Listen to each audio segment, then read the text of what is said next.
I actually meant to text you because I was thinking about this story and I was like, bro, what are the odds that Joe or like someone in that network sold those people some of those animals? You know what I mean? Because it seems like to obtain those animals, you have to be within like a specific, like a certain group.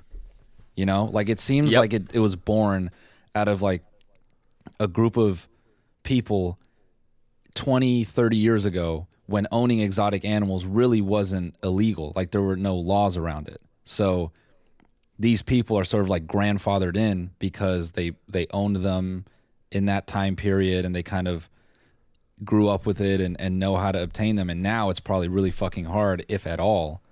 And so, I don't know. You gotta figure like there is a connection there. Like maybe Oh, it's for not sure. direct, but maybe. I kept thinking I was gonna hear about the place that we went in the show, like, because there's Yeah. got to be not that many, like, sanctuaries or zoos or whatever. Like, there's probably a handful of them. With Man, sorry, not to cut you off. I wonder if the whole obsession, because in Eastern mysticism, tigers, they have like sort of spiritual. I don't want to say value, but it's like they have meaning. That's what I'm trying to say. And like you'll see images of like swamis and stuff like meditating on like tiger skin or like whatever. And so I wonder if these people sort of they get one and some of them find their way to like, I don't know, like yoga or like Hinduism or something, and then they start to like in their head make these weird connections like I meditate with my tigers, I'm fucking connected to God now, and then it just becomes this shit where I am a god. yeah, then they start saying shit like I reincarnated my tiger, and also Mother Gaia is living in the fucking dojo over there, and you need to kiss her stomach before you leave. Also, I am allowed to have 8 wives. Yeah. I think I've told this. They're all polygamous too. What the fuck is that? Oh yeah. What the fuck is that? Such like some self-serving shit. I think I've told this story before, but it is relevant, and I'll make it really quick. I had my first developer job. One of my coworkers told me that he had a buddy who had joined a cult. No tigers, but he had joined some cult, and he joined the cult with his wife. And that was the premise for the cult, was that the leader could have sex with anyone, regardless of the woman's relationship with whoever. And so the guy heading up the cult sent this dude to go buy bonbons, and then the dude had an epiphany while buying these bonbons that this guy was fucking his wife while he was buying the bonbons. And I guess he walked from the whole thing like in that moment, like he was like, man, fuck this. I don't know the specifics of when he got out, but I was just like, we used to just die laughing at that because Yeah, here's your bonbons, Mister Lord. Buying them after sex treats, like just like laid up, and you're like, here you go.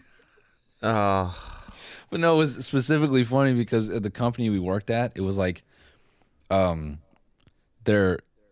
did all types of ad media in the building, and so like there were like factory workers and whatever. So we had these massive vending machines, and they sold crazy shit in there. One of them was just like ice cream, and there were bonbons in that bitch. So then we just used to buy them all the time and like laugh as we ate them. Like, and give them to each other. yeah. Hey man, got you some bonbons. Yeah. Thanks for fucking my wife, dude. Here you go. Thanks for fucking my wife.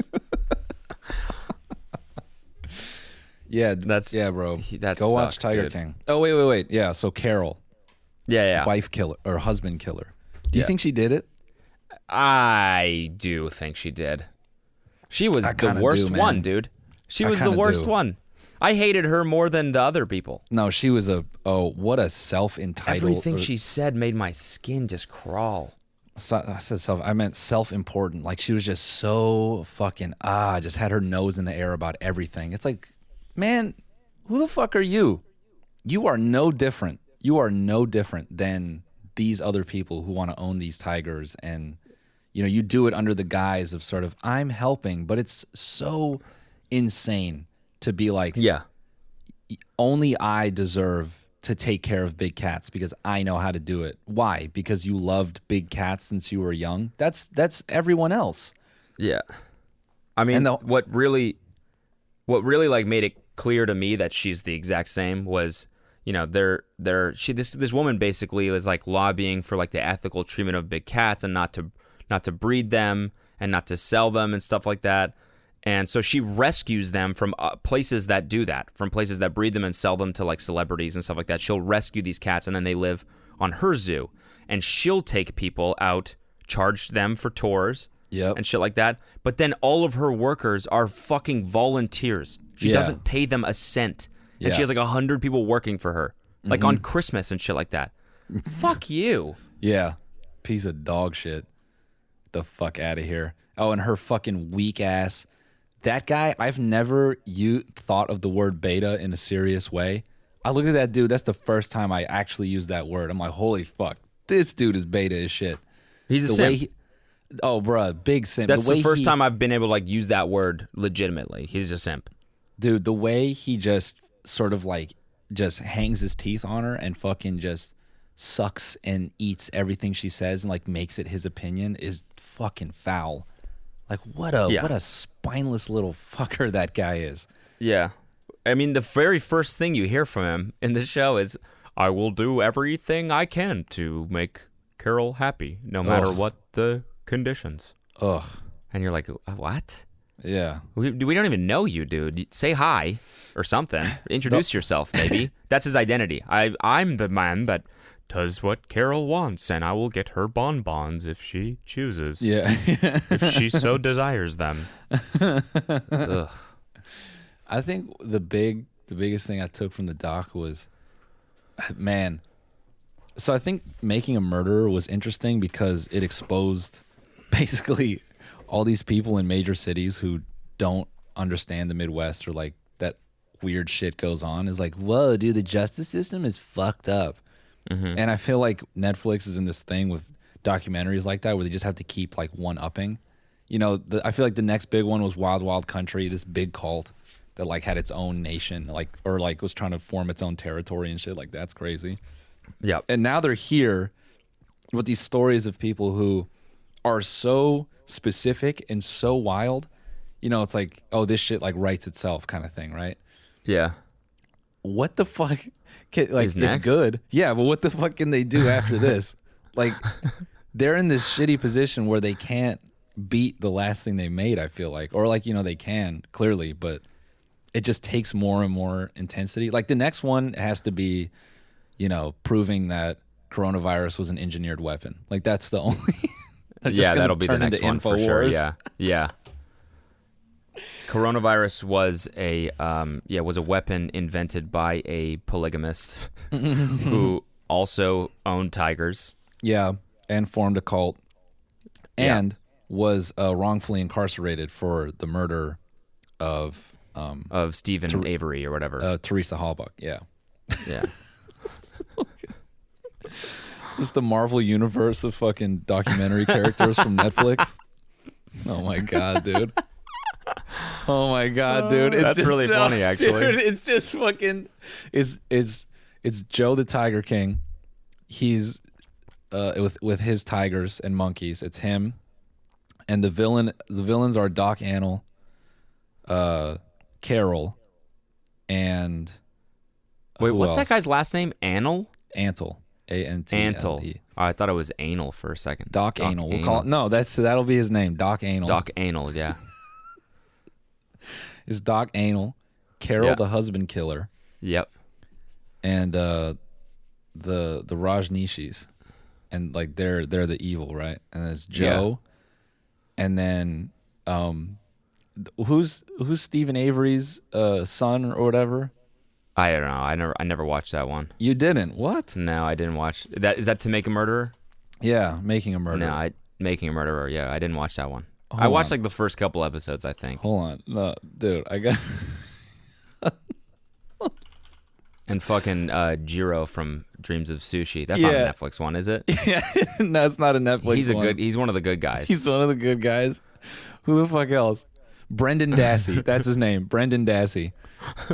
Now look up Brendan Dassey real quick. All right. So here's what I'm picturing. I'm picturing Joe in like the fucking final scene from the Avengers where they have like the big war and they open up the portal to like Wakanda and shit.